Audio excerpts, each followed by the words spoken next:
الرحیم. شروع اللہ کے نام سے جو بڑا مہربان نہایت رحم والا ہے.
بسم اللہ الرحمن الرحیم۔ السلام علیکم۔ بزم بلوچستان کی جانب سے تمام معزز مہمانوں کو ہم خلوص دل سے خوش آمدید کہتے ہیں۔ معزز مہمانان گرامی، آج کی یہ تقریب مذاکرہ بزم بلوچستان کے زیر اہتمام کتاب تذکرہ صوفیہ بلوچستان پر مذاکرے کے سلسلے میں منعقد ہو رہی ہے۔ آج کی اس تقریب کے مہمان خصوصی و صدر تقریب مجاہد ملت عزت مآب حضرت مولانا عبدالستار خان نیازی صاحب، وفاقی وزیر مذہبی امور اسلامی جمہوریہ پاکستان ہیں، جو تشریف لا چکے ہیں۔ آپ کی شخصیت کسی تعارف کی محتاج کی خدمت میں بسر کی ہے، اور اب ہماری خوش نصیبی ہے کہ وہ مذہبی امور کے نہایت اہم عہدے پر فائز ہیں۔ ہم آپ سے ملتمس ہیں کہ آپ کرسی صدارت پر تشریف لائیں۔ مجاہد ملت مولانا عبدالستار خان نیازی صاحب۔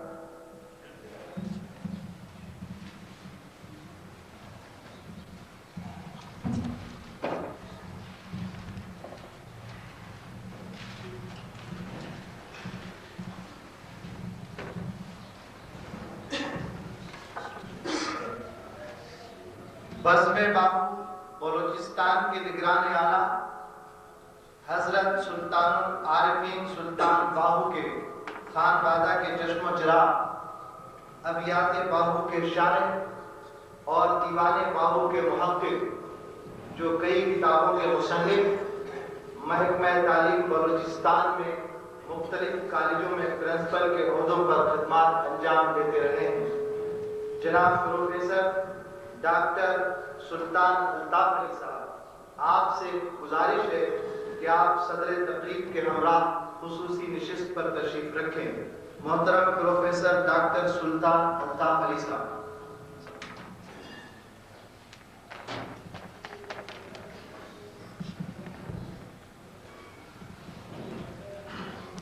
معزز مہمانان گرامی، آج کے مذاکرے میں زیر نظر کتاب تذکرہ صوفیہ بلوچستان کے مؤلف و مصنف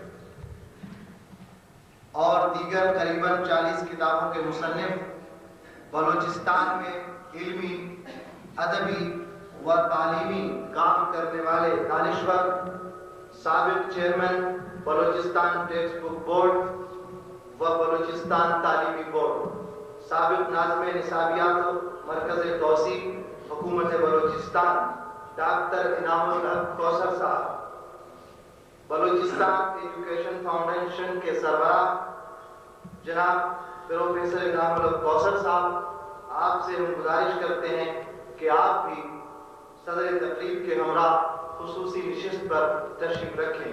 جناب پروفیسر ڈاکٹر انعام الحق کوثر صاحب۔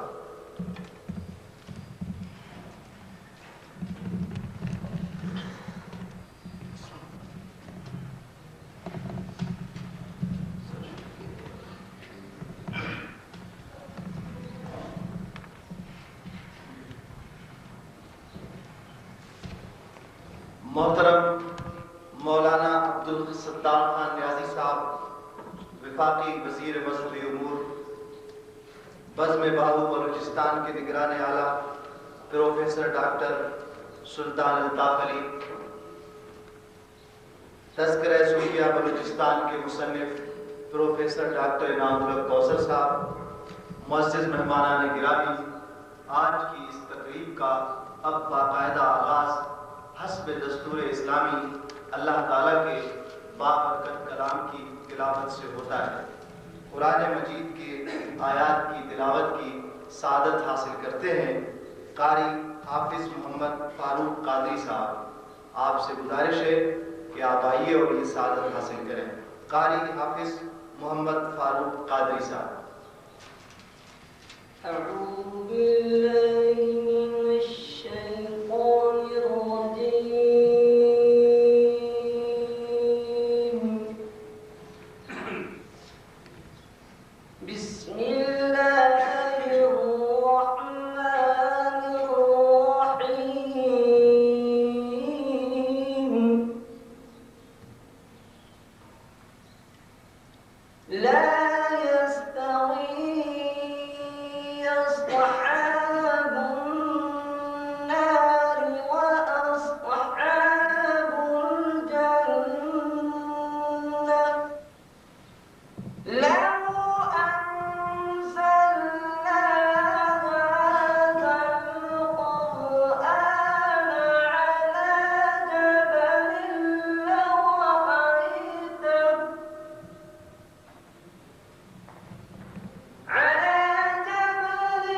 سب نے قرآن مجید کی تلاوت کی سماعت کی سعادت حاصل کی. تلاوت قرآن حکیم کے بعد نعت رسول مقبول صلی اللہ علیہ وسلم پیش کی جاتی ہے. نذرانہ عقیدت پیش کرنے کے لیے تشریف لاتے ہیں ملک ارشد خلجی صاحب. ان اللہ و ملائکتہ یصلون علی النبی یا ایھا الذین آمنوا صلوا علیہ وسلموا تسلیما.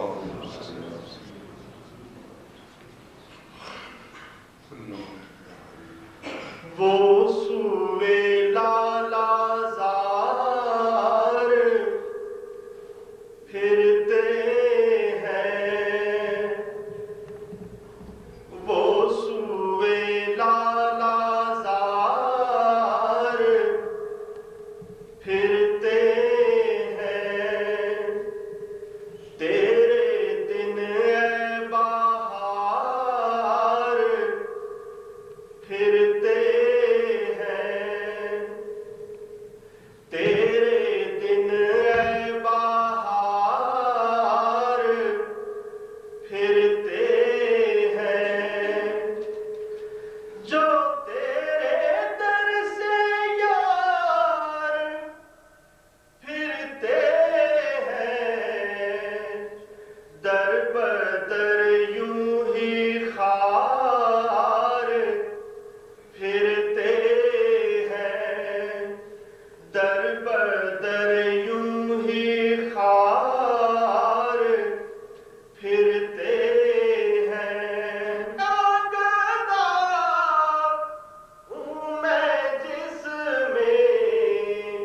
مانگتے تاجدار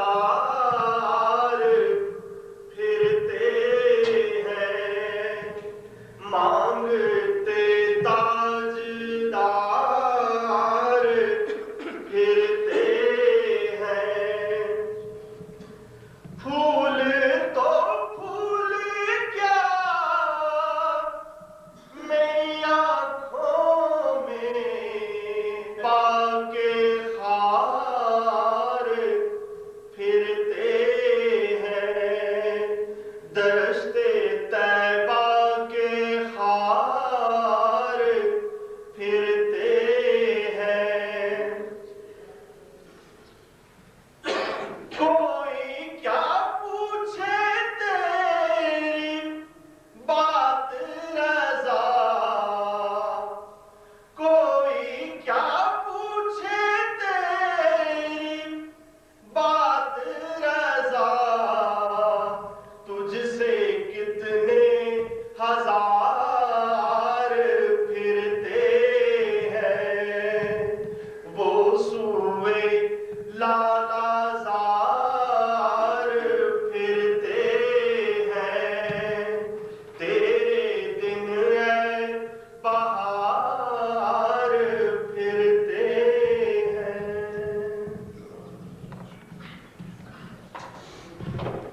نعت رسول مقبول صلی اللہ علیہ وسلم پیش کی گئی۔ معزز مہمانان گرامی، فارسی زبان کتنی میٹھی، اور اس کا کلام جب کوئی مستند فارسی جاننے والا شخص پیش کرے تو اس کے لفظ ہونٹوں اور زبان پر مچلتے ہیں۔ بزم باہو کی مناسبت سے دیوان باہو فارسی سے کلام کا ایک اقتباس پیش کیا جاتا ہے۔ فارسی کلام پیش کریں گے سید جواد موسوی صاحب۔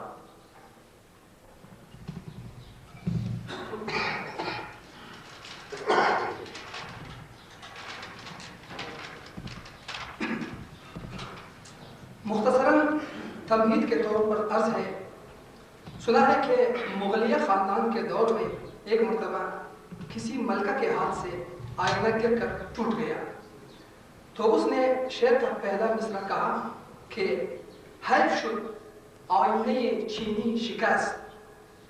بادشاہ نے فوراً اور برجستہ شعر کو مکمل کرتے ہوئے دوسرا مصرع کہہ دیا، خوب شد اسباب خودبینی شکست۔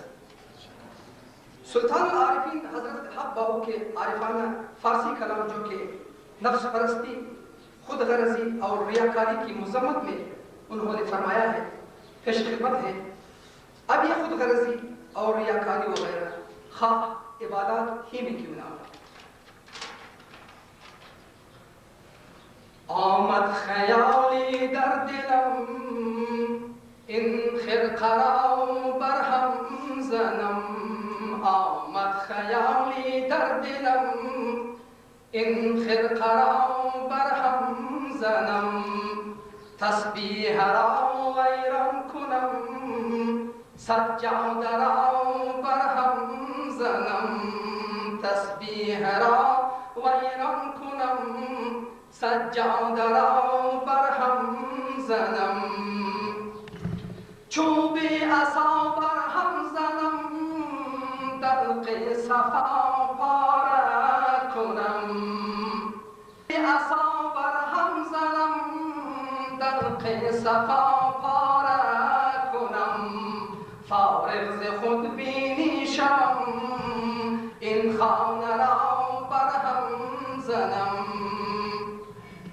من خویش را صحرا برم خود را ز خود فارغ کنم، من خویش را صحرا برم خود را ز خود فارغ کنم، از بحر این خون را خورم که نفس را گردن زنم، جامی ز خمخانه برم این را یقین من می خورم، جامی ز خمخانه برم آن را یقین من می خورم، فارغ ز دنیا دن شوم آتش با این عالم زنم فارغ ز دنیا دن شوم آتش با این عالم زنم در منم طاقت نیارد این دلم بیمار جان با تن شدم با قوس رحلت هم زنم با یاری شدم پی دوست دلداری روم با یاری شدم پی دوست دلداری روم زینجا ز تن تنها روم آهوی غوغا هم زنم آمد خیالی در دلم این خرقه را بر هم زنم. فارسی کلام سے اقتباس آپ نے سماعت فرمایا. معزز حاضرین کرام،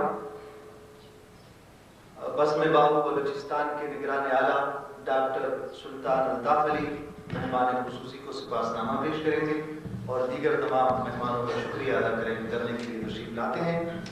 ڈاکٹر سلطان الطاف علی صاحب مہمان خصوصی کو سپاسنامہ پیش کرتے ہیں.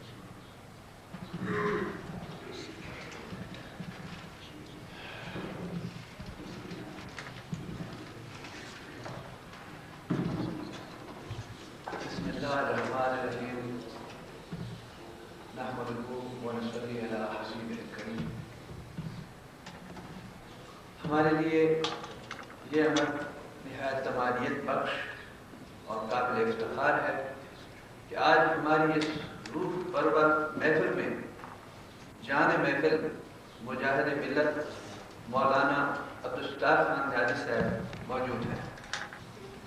ہم ان کے تہہ دل سے مشکور ہیں. عزت مآب بزم باہو بلوچستان یہاں سال ہر سال سے روحانی اور دینی محفلیں قائم کر رہی ہے، جن میں بالخصوص سالانہ ہاتھ باہو کانفرنس بھی شامل ہے. اس کانفرنس میں بلوچستان کے عوام و خاص بڑے شوق و محبت سے شمولیت حاصل کرتے ہیں. ہماری آج کی محفل میں بھی اسی سلسلہ محبت کی ایک کڑی ہے جو ہم آج آپ کی موجودگی میں مزید لطف اور اعتماد کے ساتھ نبھا رہے ہیں. بزم باہو بلوچستان کے علاوہ ہمارا ایک فعال ادارہ حضرت غلام دستگیر اکیڈمی پاکستان، جس کے تحت ہم نے اپنی تصانیف اور دیگر ادب و تصوف کی 20 کتابیں شائع کرتے چلے آ رہے ہیں. جناب علی، صوفیاء کرام نے ہمیشہ حق و صداقت کا ساتھ دیا اور سچائی کا ساتھ دیا. اس لیے ہم سمجھتے ہیں کہ ان کی زندگی اور تعلیمات کا چراغ ہم ہمیشہ روشن رکھیں تاکہ یہ دنیا اور ہمارا ملک بالخصوص منافقت، خود غرضیوں، حرص و ہوس کی لعنت سے پاک ہو جائے. انسان اور انسانیت کی قدر ہو. اللہ تعالیٰ اور اس کے رسول مکرم ہادی برحق حضرت محمد مصطفیٰ صلی اللہ علیہ وآلہ وسلم کی ذات بابرکات ہی ہمارا مقصود ہے، اور اس طرح دنیا میں اور بالخصوص وطن عزیز میں محبت اور یگانگر، خوشحالی اور استحکام کا دور دورہ ہو. صوفیاء نے دنیا کی ہوس کو ٹھکرایا اور انسان کو خود شناسی اور خدا شناسی کا درس دیا. علم کی شمع روشن کی اور علم کا مقصود بتایا. ہم آج مادیت کے گھٹا کو اندھیرے میں روشنی قائم رکھنے کی صحیح کر رہے ہیں. جناب علی، ہمارا مقصود اتحاد بین المسلمین کا ماحول پیدا کرنا بھی ہے اور اس اعلیٰ مقصد کو حاصل کرنا ہے. مگر ہم جب دیکھتے ہیں کہ ہمارے ہی اپنے حلقوں میں قدرے پھوٹ کے مناظر یا بائیکاٹ کے مناظر ہوتے ہیں تو ہماری جد و جہد میں بڑی دشواریاں پیدا ہو جاتی ہیں. اس موقع پر عارف شیراز کا شعر یاد آتا ہے کہ دوش از مسجد سوئے میخانے آمد بیرما. چیست یاران طریقت بعد عظیم تدبیر باپ. جناب عالی، آخر میں جناب کی تشریف آ گئی اور محفل میں شرکت کے لیے پھر سے شکریہ ادا کرتا ہوں، اور بعد میں بلوچستان کے تمام عہدیداران اور اراکین، ڈائریکٹر کریکولم و توسط تعلیم بلوچستان کے بھی ہم شکر گزار ہیں، جنہوں نے یہاں محفل کے انعقاد کے لیے ہمیں سہولت بخشی، اور جملہ معززین کی تشریف آوری پر شکریہ ادا کرتا ہوں. ڈاکٹر سلطان علی صاحب سپاسنامہ پیش کر رہے تھے. صدر تقریب و حاضرین مجلس پروفیسر شاہین قیسرانی صاحب بلوچستان یونیورسٹی شعبہ اسلامیات میں اپنی خدمات انجام دے رہے ہیں. ادبی حلقوں میں آپ کا نام جانا پہچانا ہے. آج کی اس تقریب مذاکرہ کی مناسبت سے جو کتاب ہے تذکرہ صوفیہ بلوچستان، اس پر وہ اپنا مقالہ پیش کریں گے. آپ سے گزارش ہے کہ آپ تشریف لائیے اور اپنا تحقیقی و تنقیدی مقالہ پیش کریں. پروفیسر شاہین قیسرانی صاحب.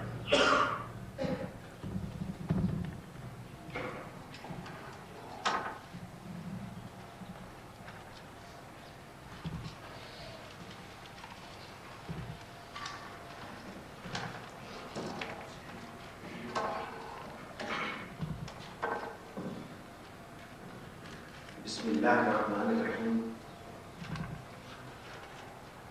تذکرہ صوفیہ بلوچستان یوں تو اتنی ضخیم اور اتنی گراں قدر تصنیف ہے کہ اس پر جتنی بھی گفتگو کی جائے اور اس میں جتنے بھی محاسن تلاش کیے جائیں وہ یقیناً آپ کو مل جائیں. تاہم چونکہ مختصر وقت ہے اور طوالت کے خوف سے میں نے مختصر طور پر اس کی چیدہ خوبیوں کو اپنی اس مختصر گفتگو میں سمونے کی کوشش کی ہے.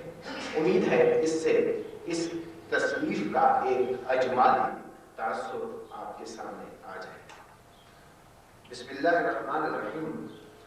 یہ بات میرے لیے باعث سعادت ہے کہ مجھے ایک ایسی تصنیف پر گفتگو کرنے کا اعزاز حاصل ہو رہا ہے جس سے خود میں نے بے حد استفادہ کیا ہے.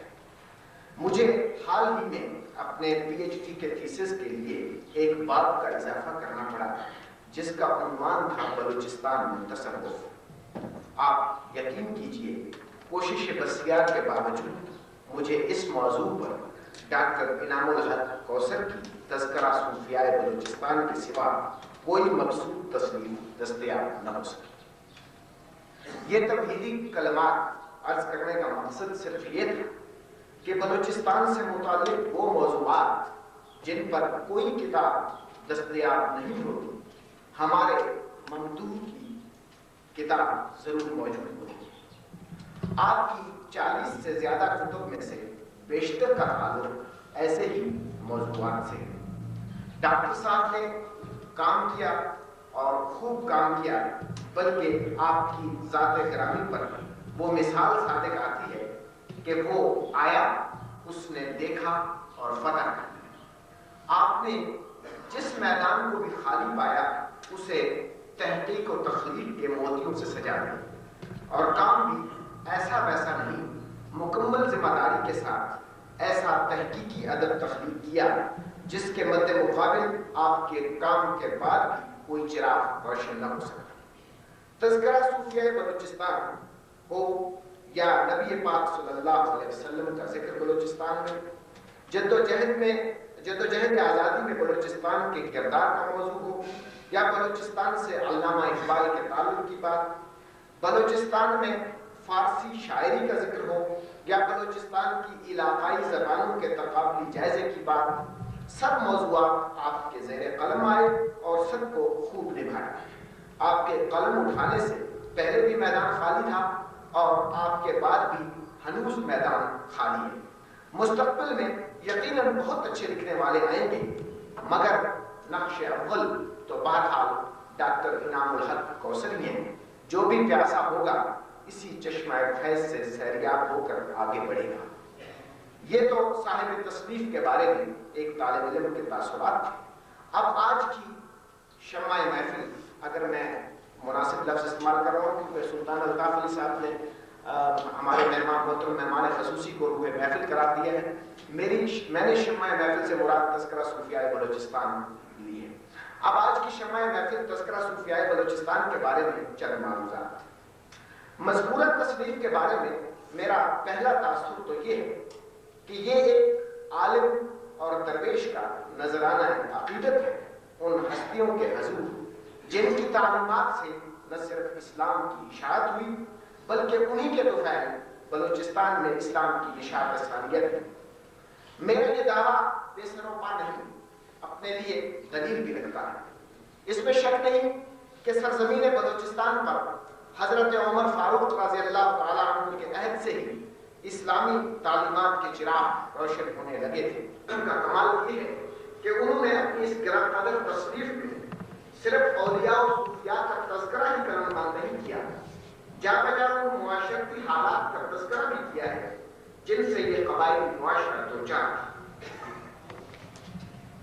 اس طرح میں یہ کہنے میں کوئی آپ نہیں سمجھتا کہ یہ گراں قدر تصنیف صرف تذکرہ صوفیاء بلوچستان ہی نہیں بلوچستان کی ثقافتی تاریخ بھی ہے۔ میں مثال کے طور پر صرف ایک اقتباس پر اکتفا کر رہا ہوں۔ آپ نے جہاں حضرت محمد صدیق نقشبندی مزدونگی کا تذکرہ درج کیا ہے، وہیں اس وقت کے حالات کی بھی ایک ایسی تصویر پیش کر دی ہے جس میں اس عہد کے رسم و رواج، غیر شرعی رسوم اور وہ طرز معاشرت جو شرعی تعلیمات کے مطابق نہ تھا اس کا حقیقی تصور ہمارے سامنے آ جاتا ہے۔ اس سے ہی آپ کو یہ اندازہ ہو جائے گا کہ جب حضرت محمد صدیق نقشبندی نے اصلاحی معاشرت کا آغاز کیا تو اس علاقے کے لوگوں کا طرز معاشرت کیا تھا۔ میں نے اسی بنا پر اس گراں قدر تصنیف کو بلوچستان کی ثقافتی تاریخ قرار دیا ہے۔ زیر بحث کتاب کے دیگر محاسن میں ایک تو کتاب کی فہرست موضوعات ہے جو حروف تہجی کے اعتبار سے مرتب کی گئی ہے اور آپ انتہائی آسانی سے اپنے مطلوبہ بزرگ کا نام تلاش کر سکتے ہیں۔ پیش لفظ میں تصوف اور صوفی کی بحث کو انتہائی اختصار کے ساتھ اس خوبصورتی سے واضح کیا گیا ہے کہ ایک اوسط درجے کا تعلیم یافتہ شخص بھی اس بحث کو آسانی سے سمجھ لیتا ہے۔ تاہم پیش لفظ میں ہی ڈاکٹر صاحب نے اپنی مشکلات کا صرف 2 سطروں میں ہی اظہار کر دیا ہے کہ یہ ڈاکٹر صاحب کے الفاظ ہیں کہ بلوچستان کے صوفیاء کرام سے متعلق مواد کی فراہمی چوہے شیر لانے سے کم نہ تھی۔ یہ تو مجھ ناچیز پر اللہ تعالیٰ کی خاص عنایت تھی کہ میں اس کٹھن اور اہم کام سے کسی حد تک عہدہ برا ہو سکا، اور واقعی ڈاکٹر صاحب پر اللہ تعالیٰ کی یہ خاص عنایت ہے کہ بلوچستان کے کونے کونے سے 326 صوفیاء کرام کے حالات زندگی، خدمات، شجرہ نسب، شجرہ طریقت، حتیٰ کہ آپ کے ان بزرگوں کے خلفاء، مریدوں اور اولاد تک کے حالات یکجا کر دیے گئے ہیں۔ اس میں شک نہیں کہ بعض بزرگوں کا تذکرہ انتہائی مختصر ہے، بلکہ بعض اوقات تو صرف 1 سطر تک محدود ہے، مگر تحقیق کی دشوار گزار راہوں کی صعوبتوں کو اس بحر بے قرار کے شناور ہی محسوس کر سکتا ہے۔ شکریہ۔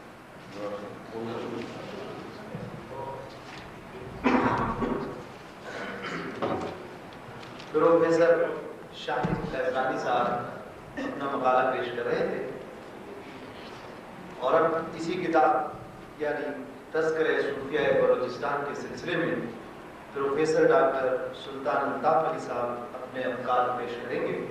ہم آپ سے التماس کرتے ہیں کہ آپ روسٹر پر تشریف لائیں۔ پروفیسر ڈاکٹر سلطان الطاف علی صاحب۔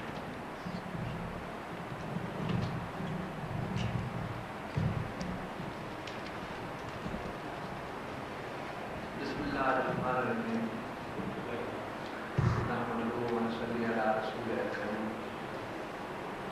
جناب مولانا ابو سجاد حمیدی صاحب،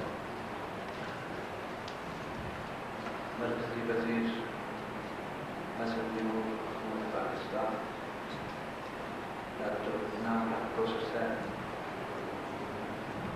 صاحب، حاضرین، تذکرہ صوفیہ بلوچستان کئی سالوں سے ہمارے سامنے ہے اور اس تاریخ پر بہت کچھ مزید کام کرنے کی بھی ضرورت ہے۔ اس کتاب میں مزید تحقیق کے کام کو توجہ دلانے کے لیے اور اس کی اہمیت کے پیش نظر ہم کئی سالوں کے بعد بھی اسے پیش نظر آج رکھ رہے ہیں۔ پاکستان کے غیور مسلمانوں کے صوبہ بلوچستان کے صوفیاء کرام کی تاریخی کڑیوں کو اس کتاب میں بڑی تحقیق و کاوش سے ڈاکٹر انعام الکوثر صاحب نے ملا دیا ہے۔ اس کار خیر کی کمی مدت سے محسوس کی جا رہی تھی، جسے بالآخر پورا کر لیا گیا۔ ذرا غور سے اطلاعات اور دستاویزی مواد کو دیکھا جائے تو احساس ہوتا ہے کہ اس خطہ کے صوفیاء کرام کا تذکرہ کتابی صورت میں مرتب کر لینا تمام تحقیقی کاموں سے زیادہ کٹھن کام تھا، جسے طے کر لیا گیا اور اس مضمون پر مزید کام کرنے کے راستے بھی کشادہ ہو گئے۔ برِ صغیر پاکستان اور ہند کے صوفیاء کرام کے تذکرے جو ہمیں ملتے ہیں، ان کے زیادہ تر ماخذ عرب، ہسپانوی اور مصری مورخ ہیں، جو بدقسمتی سے خطہ بلوچستان سے گزر تو جاتے تھے مگر یہاں باقاعدہ قیام کر کے تاریخی مواخذ و تذکروں کو نہ لکھتے تھے، بلکہ وہ برِ صغیر کے گنجان آباد اور قدر ضروریات زندگی کے لحاظ سے سہل تر علاقوں میں جا کر قلم اٹھاتے تھے۔ مشہور فرانسیسی مستشرق لوئی ماسینیون کی تحقیق کے مطابق حسین بن منصور حلاج بھی برِ صغیر میں آئے۔ دریائے سندھ کے راستہ سے ملتان اور کشمیر گئے، وہاں سے چین گئے اور اس سیاحت کے بعد واپس ایران آئے۔ بلوچستان تو کجا پورے برِ صغیر میں منصور حلاج کی آمد کے بارے میں اب تک خاموش رہے۔ البتہ حلاج کے روحانی تصرف اور عارفانہ حقیقت کے اثرات یہاں مسلسل کسی نہ کسی رنگ میں پہنچتے رہے، حتیٰ کہ برِ صغیر کے ایک عظیم صوفی حضرت عثمان ہارونی، جو حلاج سے 300 سال بعد آئے، فرماتے ہیں: منم عثمان ہارونی مرید شاہ منصورم، ملامت بھی کند خلقی کہ من بردار بھی رکھ سکتا۔ مقصد یہ ہے کہ تاریخی کڑیوں اور اصل حقائق کو جمع کرنے کے لیے ہنوز بہت کام کرنے کی ضرورت ہے۔ روحانی صداقتوں اور محبت حقیقی کے تذکروں کو روپوش نہیں رکھا جا سکتا۔ یہ ایسے مشق ہیں جو مشیت ایزدی کے مطابق وقتاً فوقتاً ظاہر ہو ہی جاتے ہیں۔ ڈاکٹر صاحب کا فاضلانہ مقدمہ بڑی اہمیت کا حامل ہے، جس میں بلوچستان کے تصوف کی تاریخ پر جائزہ کے ساتھ صوفی اور تصوف پر ٹھوس اور مدلل تحقیق سے بحث ملتی ہے، جس سے فاضل مولف کا عرفان و تصوف اسلامی میں عمیق مطالعہ کا پتہ چلتا ہے۔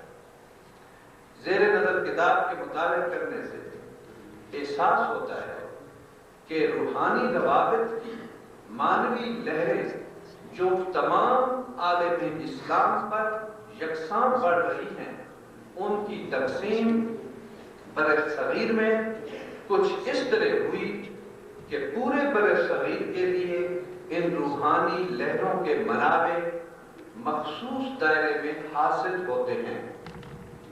ہم دیکھتے ہیں کہ حضرت معین الدین چشتی، حضرت سید بند نواز گیس دراز، شیخ بہاؤالدین زکریا ملتانی، حضرت لال شہباز قلندر، سید جلال الدین مخدوم جہانیہ جہان گش، حضرت سلطان الفقر، سلطان العارفین، سلطان بابو اور حضرت خواجہ غلام فرید، جن کے توسط و نظر کیمیا سے نہ صرف بر صغیر میں اسلام کی اشاعت ہوئی بلکہ ہزاروں مردان خدا ان کی نظر عنایت سے عارف باللہ ہوئے۔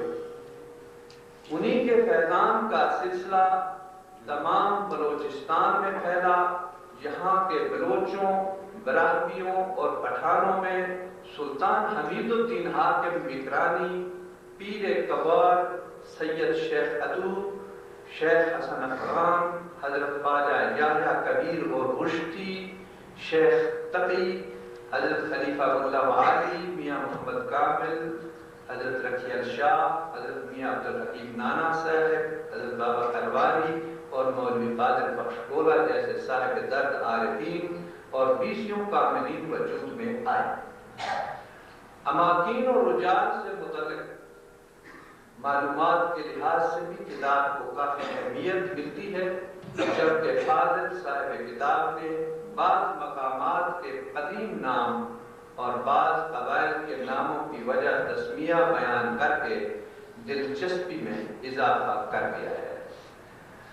مثلا یوب کا قدیم نام دانستان اور زیارت کا اصل نام گوش کی تحقیق ہوتا ہے۔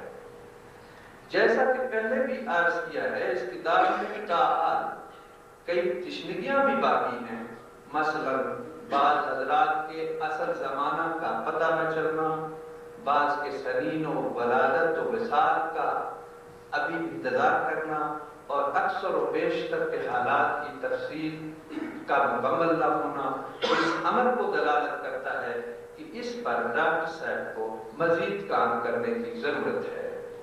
البتہ یہ واضح ہے کہ آئندہ جو محقق بھی اس میدان میں قدم رکھے گا اس کتاب سے اشارات لیے بغیر آگے نہ چل سکے گا۔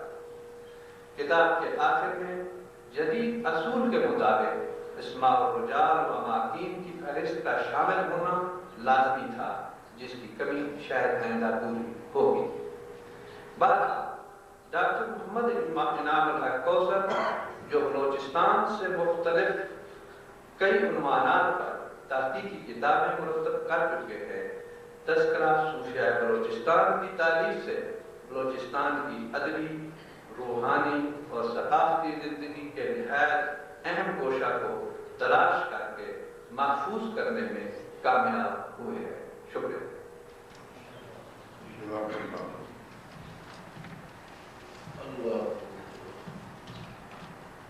معزز حاضرین محفل، تذکرہ صوفیہ بلوچستان کے مصنف ڈاکٹر انعام الحق کوثر صاحب ادبی اور تعلیمی حلقوں میں ایک خاص اور منفرد مقام رکھتے ہیں۔ آپ سے گزارش ہے کہ آپ اپنی تعلیم پر اظہار خیال فرمائیں۔ محترم ڈاکٹر انعام الحق کوثر صاحب۔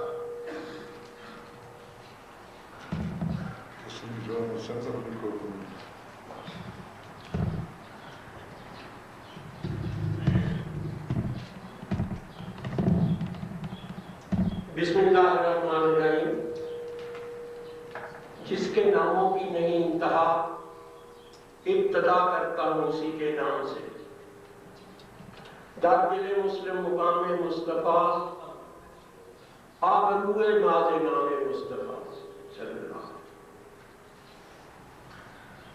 مجاہد ملت مولانا عبدالستار خانیازی صاحب ایک ایسی شخصیت کے مالک ہیں جو مومنانہ فراست، مجاہدانہ قوت کار اور شریعت و طریقت کا منہ بولتا ثبوت ہے۔ مختصراً یہ کہا جا سکتا ہے کہ ان کی گفتگو ہر چه از دل خیزد بر دل ریزد کا عربی نمونہ ہے. یہ ہم سب کی خوش قسمتی ہے کہ وہ آج کی اس محفل کی صدارت فرما رہے ہیں. قابل احترام بزرگوں، دوستوں، ساتھیوں اور عزیزوں، میں بزم باہو بلوچستان کا اور آپ سب کا دل کی ابھی گہرائیوں سے شکریہ ادا کرتا ہوں جنہوں نے یہ محفل سجائی. ادارہ انصافیہ کے ڈائریکٹر جناب محمد اکبر صاحب بھی شکریہ کے مستحق ہیں، ان کے ساتھی بھی جنہوں نے یہ اسی ہال میں پھر مجھے کچھ کہنے کی یکا موقع فراہم کیا.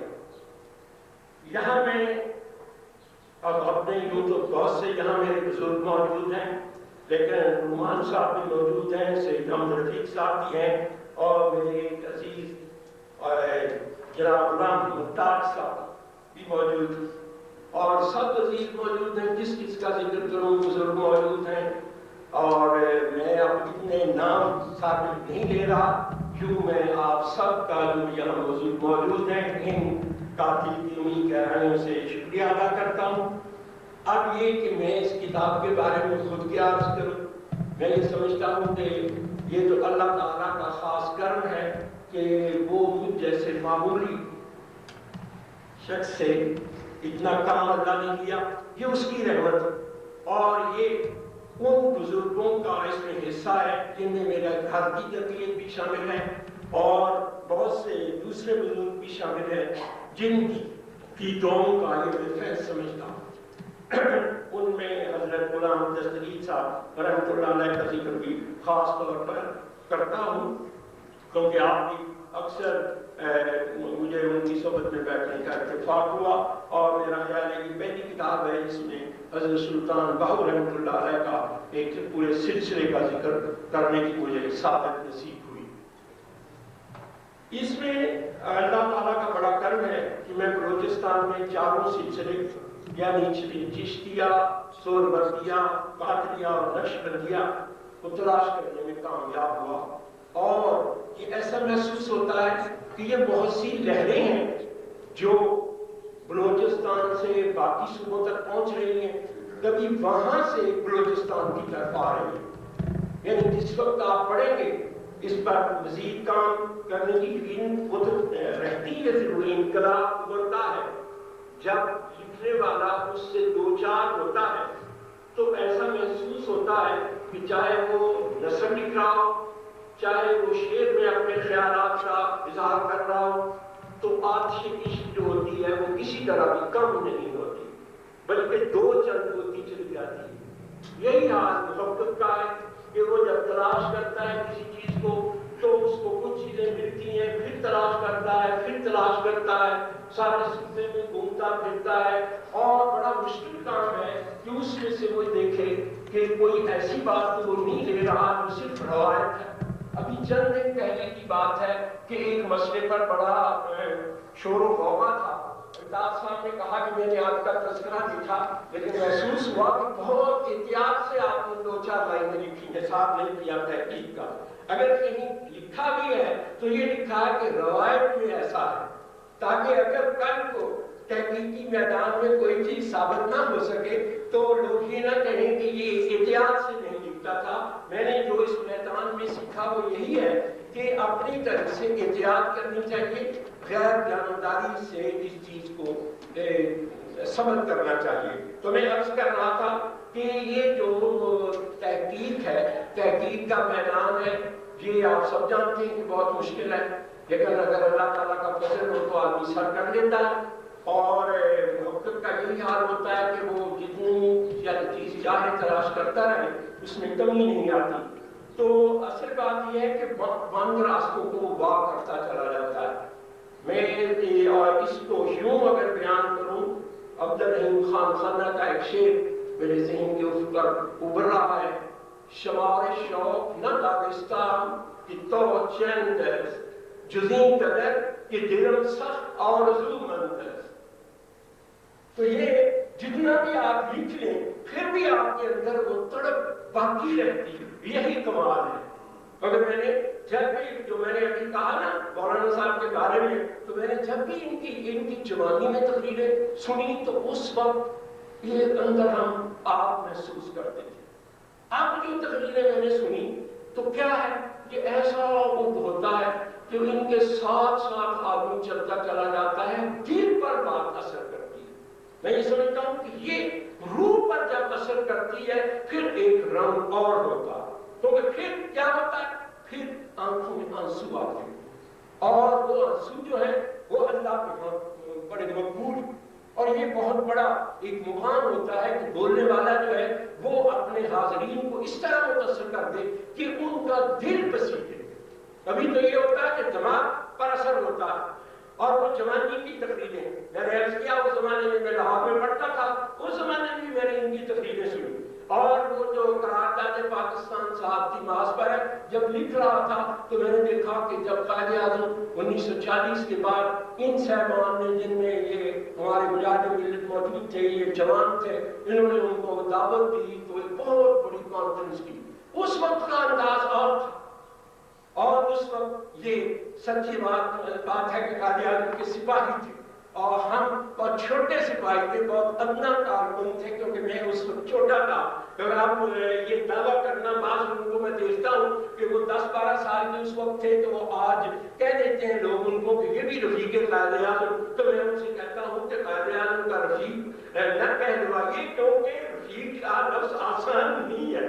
تو یہ تو ان لوگوں کو جستا ہے وہ اس وقت ساتھ تھے اور جنہوں نے واقعی بڑا کام کیا۔ وہ میری جو کتاب ہے اس میں سے بعض باتیں اگر آپ دیکھیں تو آپ کو پتہ چلے گا۔ پھر میں نے اس کے بعد جب ان کو دیکھا کہ نفاذ اسلام کے سلسلے میں انہوں نے کس طرح سے کام کیا، اور اب جو میں نے دیکھا یہ 2 سال سے مجھے تقریریں سننے کا اتفاق ہوا، تو میں نے اسی لیے وہ کہا کہ ہر چیز آج دل خیزت پر دل بیزت، کہ جو کچھ بات دل سے نکلتی ہے وہ دل پر اثر انداز ہوتی ہے۔ تو اس لیے میں نے کہا کہ یہ بڑی سعادت والی محفل ہے کہ آپ تشریف لائے، آپ نے وقت دیا، اور اس موقع پر بزم باہو نے پھر اس ساری باتوں کو اصل میں یاد کرنے کا مقصد ہی یہ ہے کہ ہم اپنی نئی نسل کو یہ بتائیں، ایک اور دوسرا یہ کہ ان میں سے بھی لوگ اٹھیں اور اٹھ کر اب یہ سارا کام جو ہے یہ صحیح ہے کہ سارا میری طرف نہ رکھیں، بلکہ اب نئے جو لکھنے والے ہیں ان کے بھی فرائض ہیں کہ وہ بھی ان چیزوں کو تلاش کریں، اور ان چیزوں میں جو چیز رہ گئی ہے، مجھے ایک بات یاد آئی کہ اشفاق صاحب نے کہا جنہوں نے یہ کتاب چھاپی تھی، کیا ایک میٹنگ ہو رہی تھی بلوچستان سے کچھ اہل علم حضرات موجود تھے، تو ہم نے ان کی خدمت میں یہ کتاب پیش کی، ان سے کہا کہ یہ لے جائیے اور اس میں سے جو کمی رہ گئی ہے اس کو پورا کیجیے۔ تو کتاب دیکھنے کے بعد انہوں نے کہا کہ جس نے یہ لکھی ہے وہی اور محنت کرے تو ٹھیک ہے۔ تو میں یہ کہتا ہوں کہ باقی ساتھی بھی اس طرف آئیں، کیونکہ یہ ایک ہی آدمی کا کام نہیں ہے، کوئی ایک شوق ہے اللہ تعالیٰ جو کام دیتے ہیں، اسی لیے میں نے کہا شمارے شوق نہ کام اس کام کے توجند جزین کا درم کے دلوں سخت اور ضرورمند ہے۔ اور یہ جو میں نے کیفیت بیان کی کہ آج سے عشق کم نہیں ہوتی، اس پر مولانا رومی یاد آئے، کہتے ہیں گفتہ کہ چند رانی گفتم کے توبہ خوانی، گفتہ کہ چند رانی گفتم کے توبہ خوانی، گفتہ کہ چند جوشی گفتم کے توبہ خوانی۔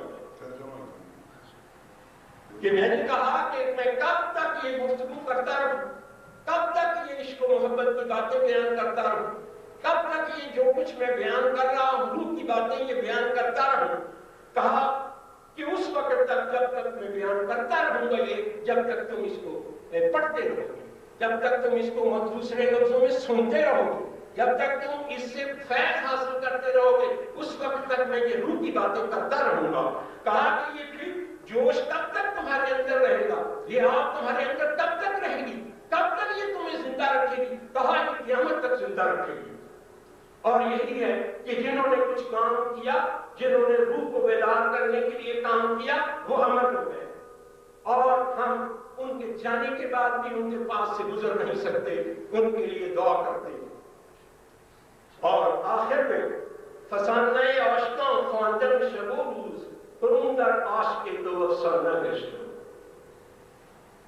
کہ ہم عاشقوں کا فسانہ ہم نے شب و روز پڑھا، وہ جنہوں نے روح کی تطہیر کے لیے کام کیا ان کی باتیں ہم نے رات دن پڑھی سنی بیان کی.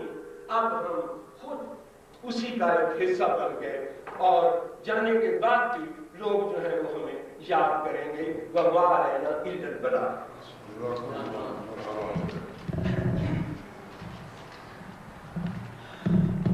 پروفیسر ڈاکٹر انعام الکوثر صاحب اپنی کتاب پر اظہار خیال فرما رہے تھے. اب بزم باہو بلوچستان کی طرف سے صاحبزادہ سلطان عابد نواز صاحب کتابوں کا تحفہ صدر محفل حضرت علامہ مولانا محمد عبدالستار خان نیازی صاحب کو پیش کریں گے. صاحبزادہ سلطان عابد نواز صاحب.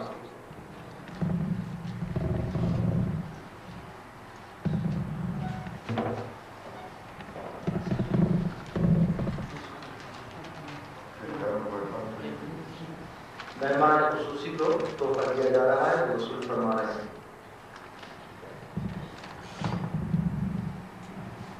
صدر محفل عزت مآب مولانا محمد عبدالستار خان نیازی صاحب سے استدعا کی جاتی ہے کہ وہ بزم باہو بلوچستان کی جانب سے صاحب کتاب ڈاکٹر محمد انعام الکوثر صاحب کو سوینئر پیش کریں.